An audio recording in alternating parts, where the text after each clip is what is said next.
ಶ್ರೀ ಗುರುಭ್ಯೋ ನಮಃ. ಹರಿ ಓಂ. ಶ್ರೀ ಗಣೇಶಾಯ ನಮಃ. ಶ್ರೀ ಮಾತ್ರೇ ನಮಃ. ಓಂ ಈಕ್ಷಿತ್ರಿಯೈ ನಮಃ. ஸ்ரீமத்தேவி பாகவத மகாபுராண மூல பாராயணம் ஸ்கந்தம் 5 அத்தியாயம் 31 சும்பன் முடிவு. இந்த அத்தியாயம்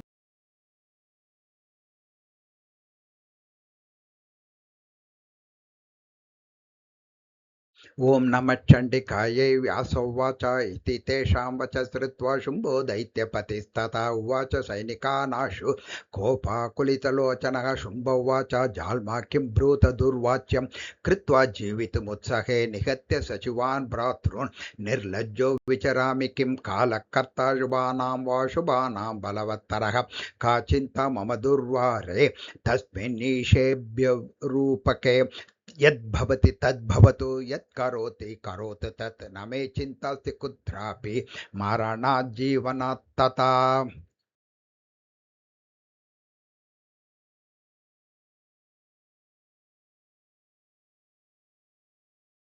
स कालोऽप्यन् यथा कर्तुं भावितो नेशते क्वचित् न वर्षति च पर्जन्यः श्रावणे मासि सर्वथा कदाचिन्मार्गशीर्षे वा पौषे माघे फाल्गुने अकाले वर्षति वाषु तस्मान्मुख्यो न चास्त्ययं कालो निमित्तमात्रं तु दैवं हि बलवत्तरं दैवेन निर्मितं सर्वं नान्यथा भवति इत्यतः दैवमेव परं मन्ये दिक्पौरुषमनर्थकं जेता यत्सर्वदेवानां निशुम्भोऽप्यनया हतः रक्तबीजो महाशूरः सोऽपि नाशं गतो यदा तदाहं कीर्तिमुत्सृज्य जीविताशां करोमि किं प्राप्ते काले स्वयं ब्रह्म परार्धद्वयसंमिते निधनं याति तरसा जगत्कर्ता स्वयं प्रभुः। चतुर्युगसहस्रं तु ब्रह्मणो दिवसे किल पतन्ति भवनात् पञ्च नवचेन्द्रास्तथा पुनः तथैव द्विगुणे विष्णुः मरणायोपकल्पते तथैव द्विगुणे काले शङ्करशान्तिमेति च का चिन्ता मरणे मूढा निश्चले दैवनिर्मिते महीतराणां च नाशसूर्यशशाङ्कयोः जातस्य हि ध्रुवं मृत्युः ध्रुवं जन्म मृतस्य च ध्रुवेऽस्मिन् शरीरे तु रक्षणीयं यशस्थिरं रतो मे कल्प्यतां शीघ्रं गमिष्यामि रणाजिरे जयो वा मरणं वापि भवत्वत्यैव दैवतः इत्युक्त्वा सैनिकान् शुम्भो रथमास्थाय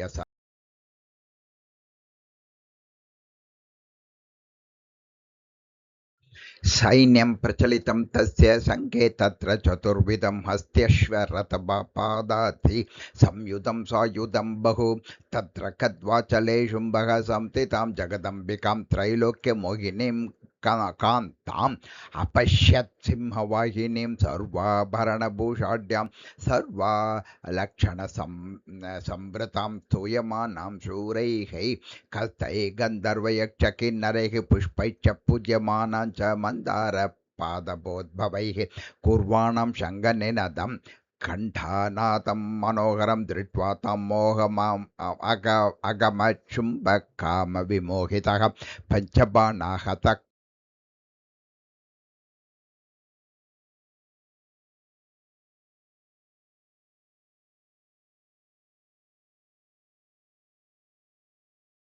सुकुमाराति तन्वंगी सद्य प्रकट यौवना चित्र में ददौ बाला काम भाव विवर्जिता कामकांता समारूपे सर्वलक्षण लक्षिता अंबिके यम चिमे तत् हंति सर्वान् महाबलान् उपाय गोत्र कर्तव्यो येन मे वशगा भवेत् न मंत्रा वा मरालाक्षी साधने सन्निधौ मम सर्वमंत्रमयी हेषा मोहिनी मदगर्भिता सुंदरी यम कथं मे स्याद् वशगावरवर्णिने पातालगमनं मेद्य न युक्तं स्मराङ्गणात् सामदानविभेदैश्च नेयं साध्य महाबला किं कर्तव्यं क्व गन्तव्यं विषमे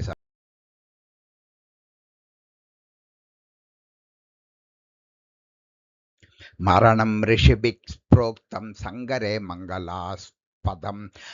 यत्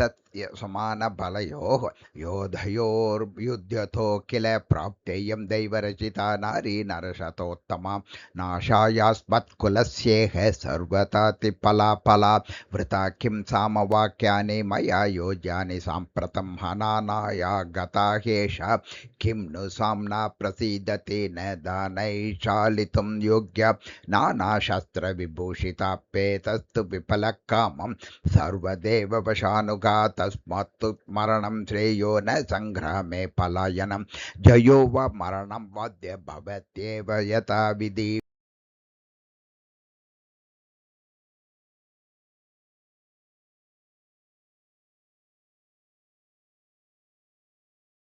देवी युध्यस्वकान्तेद्य वृतायं ते परिश्रमः मूर्खासि किल नारीणां नायं धर्म कदाचन नारीणां लोचने बाणाब्रुवावेव शरासनं हावभावास्तु शस्त्राणि पुमां लक्ष्यं विचक्षणः सन्नाहश्चाङ्गरा गोत्रा यत्रतश्चापि मनोरथः मन्दप्रजल्पितं बेरिशब्दो नान्यः कदाचन अन्यास्त्रधारणं श्रीणां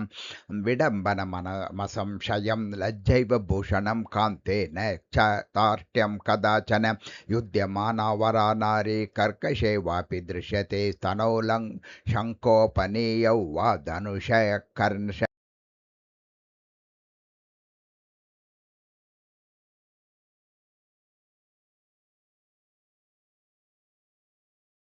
चंडिका मंत्र मध्यस्थ लालने स्वरा शिवा वाहन मृगराडास्ते सर्वसत्व भयंकर वीणानादं परित्यज्य घंटानादं करोषि यत् रूप यौवनयो सर्वं विरोधि वरवर्णिनि यदि ते चंकरे चास्तिर्कुरूपा भवभामिनि लंबोटी कुनकी क्रूरा त्वां वर्णा विलोचना लंबपादा कुदन्ति च मार्जार नयनाकृतिः ईदृशं रूपमास्ताय तिष्ठयुद्धे स्थिरा भव कर्कशं वचनं ब्रूहि ततो युद्धं करोम्यहम् ईदृशीं सुदतीं दृष्ट्वा न मे पाणि प्रसीदति हन्तुं त्वाम्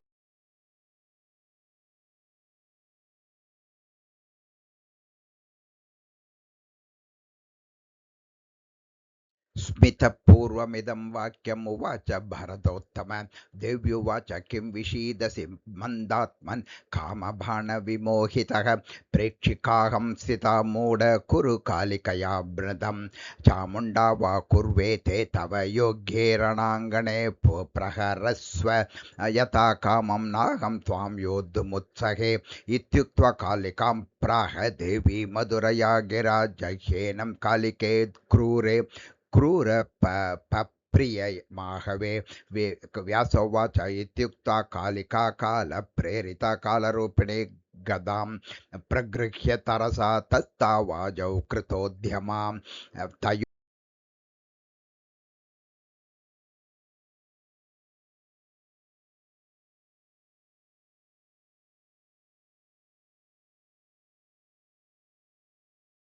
कालिका दैत्यराजानं गदया न्यहनद्भृशं पपं जास्य रथं चण्डी गदया कनकोज्ज्वलं करान् हत्वा जगानाशु तारुकं दारुणस्वना सपदा दीर्घतां कुर्वीं समादाय कृतान्वितः कालिका भुजयोर्मध्ये प्रहसन्नं हनत्तदा वञ्चयित्वा गदाघातं खड्गमादाय सत्वरा चिच्छेदास्य भुजं सव्यं सायुधं चन्दनार्चितं सच्चिन्न बाहुर्विरतो गदापाणि परिप्लुतः अचिरेण समागम्य कालिका महनत्तदा काली च करवालेन भुजं तस्यात दक्षिणं चिच्छेद प्रहसन्ति चागसगदं किल साङ्गतम्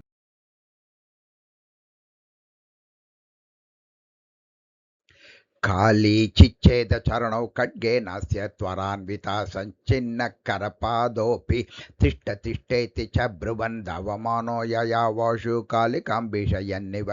तमागच्छन्तमालोक्य कालिका कमलोपमं चकर्तमस्तकं कण्ठाधृतिरौगवहं वृषन्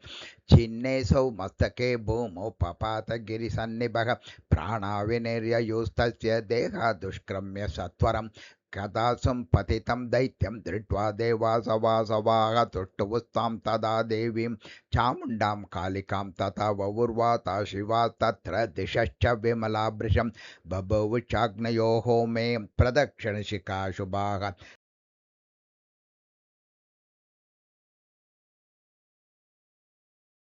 त्यक्त्वा युधानि ते सर्वे पातालं प्रयुर्नृप एतत्ते सर्वमाख्यातं देव्या चरितमुत्तमं शुम्भादीनां वधं चैव सुराणां रक्षणं तथा एतदाख्यानकं सर्वं पठन्ति भुवि मानवाः शृण्वन्ति च सदा भक्त्या ते कृतार्था भवन्ति हि अपुत्रो लभते पुत्रान् निर्धनश्च धनं बहु रोगी च मुच्यते रोगान् सर्वान् कामान् अवाप्नुयात् शत्रुतो न भयं तस्य य इदं चरितं शुभं